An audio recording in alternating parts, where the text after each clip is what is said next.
আসসালামু আলাইকুম। অনেকদিন পর কিন্তু ন্যাশনাল ডিউটি চলে আসলো বাংলাদেশ টিমের, যেটা কিন্তু ছিল না অনেকদিন যাবৎ। মিরপুর স্টেডিয়াম এবং বাংলাদেশের দর্শক যারা আছে, ক্রিকেট ফ্যান আছে যারা, তারা কিন্তু অনেকদিন যাবৎ ন্যাশনাল টিমের খেলা দেখে না।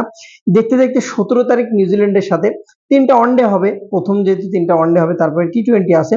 তো প্রথম ওয়ানডেটা ১৭ তারিখে একাদশটা কেমন হবে, কেমন স্কোয়াড, অনেকে বলতেছে যে নিউজিল্যান্ডের বি টিম, সি টিম, এই বিষয়টা নিয়েও কিন্তু আজকে আলোচনা করব। প্রথমে বাংলাদেশের টিম নিয়ে যদি আলোচনা করি, বাংলাদেশের যে স্কোয়াডটা দেওয়া হয়েছে, স্কোয়াডটা অলরেডি হয়তো অনেকে জেনে গেছেন, অলরেডি পাইছেন। তো স্কোয়াডটার দিকে যদি আপনি তাকান নতুন করে, আমার কাছে মনে হয়েছে যে সাইফের দিকে স্পেশাল নজর থাকবে। তানজিদ তামিম লাস্ট ম্যাচে কিন্তু 100 করেছিল, নজর থাকবে এক্সট্রা। লিটন দাসের ফর্ম খুবই খারাপ কন্ডিশন এবং হয়তোবা এই ম্যাচটাতে ফিরতে পারে বা সম্ভাবনা অনেকটা বেশি আছে। শান্তর কথা এভারেজ 20-30 এর মধ্যে আটকে আছে, ভালো পারফরমেন্স করতে পারছে না। তহিদ হৃদয় যদিও বল খাচ্ছে, তারপরে কিন্তু মোটামুটি একটা স্কোর কিন্তু করে দিচ্ছে, বাট স্ট্রাইক রেটটা খুবই লো। মেহেদী মিরাজের করুণ অবস্থা, যদিও লাস্টে বোলিংটা ভালো করেছিল, বাট একটা জিনিস কি স্বার্থপরতা দেখা গেছে, নিজে বোলিং কোটা শেষ করলেও আদার্স যেগুলো পেসার আছে, যেগুলো স্পেশাল বলার, যেগুলো মেন বলার, তাদেরকে বল দেওয়া হচ্ছে না। আফিফের কথা স্পেশালি বলতে হবে, অনেকদিন পর কামব্যাক করেছে এবং আফিফের জন্য একটা পরীক্ষা। এই সিরিজটা যদি আফিফ ভালোভাবে না করতে পারে, ভালো না টাচে আসতে পারে, বিশেষ করে সাইফের জন্য সেম, তাহলে কিন্তু অবশ্যই অন্য কিছু ভাববে। আরেকটা বিষয়, নতুন যেহেতু বিসিবি বস আসছে তামিম ইকবাল, সো আসার পরে এই সিরিজটা নিয়ে কিন্তু সে কাটাছেড়া বা কোনো কিছু করেনি। সৌম্য যদি চান্স পায় কোনো ক্রমে, সৌম্য সরকার, সেটাও কিন্তু একটা স্পেশাল হবে, কারণ প্রতিবারই সৌম্যকে দলে রাখা হলেও কিন্তু তাকে চান্স দেওয়া হয় না।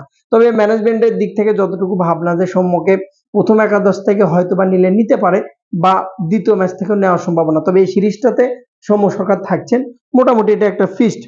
তাসকিন খুব একটা ভালো বল করছে ইদানিং, এরকম না, গেল 3টা ম্যাচও যদি আপনি দেখেন। আবার খারাপও বলবো এরকমও না। তাদের একটু সমস্যা হচ্ছে, উইকেট টেকিং এর সমস্যা হচ্ছে। মেন তো একটা পেসার বলার বা একটা বলারের মেন থিম থাকে যে উইকেট নেয় না, তার একটা ডট বল দেওয়াটা, যেখানে কিন্তু তাসকিন মোটামুটি বলা চলে যে একটু পিছিয়ে থাকবে। অপরপক্ষে নাহিদ রানা, মোস্তাফিজুর রহমান, তানভীর, অঙ্কন এবং শরীফুল, মোস্তাফিজ, শরীফুল এবং নাহিদ, এই জুটিটাকে স্পেশালি বলতে হবে। পেসার জালমিদের যে পারফরমেন্সটা দিয়েছে, যে সার্ভিসটা দিয়েছে নাহিদ রানা এবং শরীফুল, অবশ্যই বাংলাদেশ ক্রিকেট বোর্ড অবশ্যই চাইবে এই জুটিটাকে রাখার জন্য।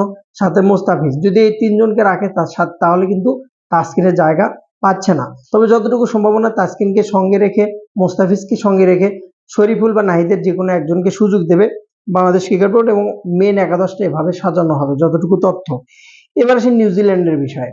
নিউজিল্যান্ডে যারা বলতেছেন A team, B team, C team, তাদের উদ্দেশ্য বলি, কিছু ক্রিকেট আছে, যেমন উইল ইয়ং এর কথা যদি বলেন আপনি, হেনরি নিকোলাসের কথা যদি বলেন আপনি, এবং বিশেষ করে লাথামুক তো আমি চিনি, ড্যান ক্লেভারের কথাও যদি বলি আমি, আর একটা যদি বলি, মোটামুটি বলা চলে যে চেনা পরিচিত স্মিথ, নাথান স্মিথের কথা বলতে হয়, লেস্টারের কথা বলতে হয়। এই যে আনকমন 4 থেকে 5টা নাম বললাম, লাথামকে সবাই মোটামুটি চেনে, ড্যান ক্লেভারকে মোটামুটি চেনে, উইলিয়মকে চেনে। এই 3 জন ব্যতীত মোটামুটি সবাই কিন্তু অচেনা মনে হচ্ছে, যারা বাংলাদেশের বেশিরভাগ কমেন্ট বক্সে দেখা যাচ্ছে যে বি টিম, সি টিম। আমি একটা কথা বলে নেই, যে যে 11 জনকে বা যে 15 জনকে নিউজিল্যান্ড ক্রিকেট বোর্ড বাংলাদেশে পাঠাচ্ছে, তাদের ভিতরে যে নামগুলো আছে, যে লিস্টটা আছে, তারা কিন্তু ফার্স্ট ক্লাসে এতটা ভালো পারফর্মার যে বাংলাদেশের জাতীয় টিমের যারা খেলোয়াড় আছে তারাও অত ভালো পারফরমেন্স করেনি। এবং নিউজিল্যান্ডের ঘরোয়া লিগে যদি আপনি দেখেন পারফর্মার কিন্তু সেরকম, এটা কিন্তু ভাই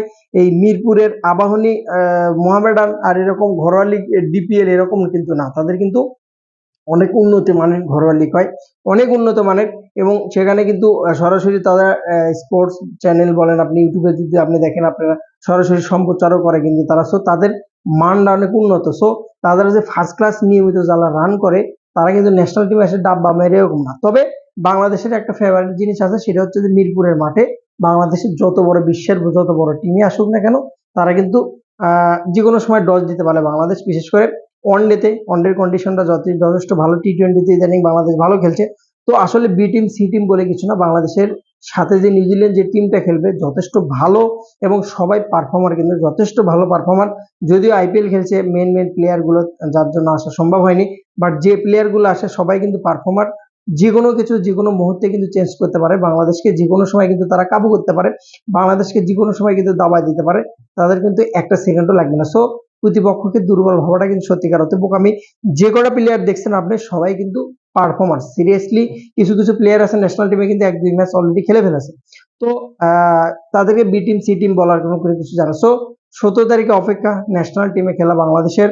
অবশ্যই এনজয় করুন এবং বাংলাদেশ ক্রিকেটে আবার মাঠে ফিরছে, যেটা কিন্তু সত্যি অনেক খুশির। নতুন ক্রিকেট বোর্ড, যেহেতু ক্রিকেট বোর্ডের আন্ডারে ন্যাশনাল টিমে প্রথম তামিমের সিরিজ বলা চলে তামিম ইকবাল আসার পরে। আশা করছি সবকিছু গুছিয়ে সামনে এগিয়ে যাবে। যদিও ক্রিকেট বোর্ড নিয়ে অনেক কিছু এখন পর্যন্ত কিন্তু দালাল তকমা দেওয়া হয়েছে, অনেক কিছু দেওয়া হয়েছে। সো আস্তে আস্তে হয়তোবা ইমপ্রুভ হবে, আস্তে আস্তে হয়তোবা সমস্যার সমাধানগুলো হবে। আসে কিন্তু কিছু কাজ তারা হাত দিয়েছে, তবে বুলবুলের বিদায়টাকে কোনোভাবে মেনে নেওয়া যায় না। বেস্ট অফ লাক, ভালো থাকুন।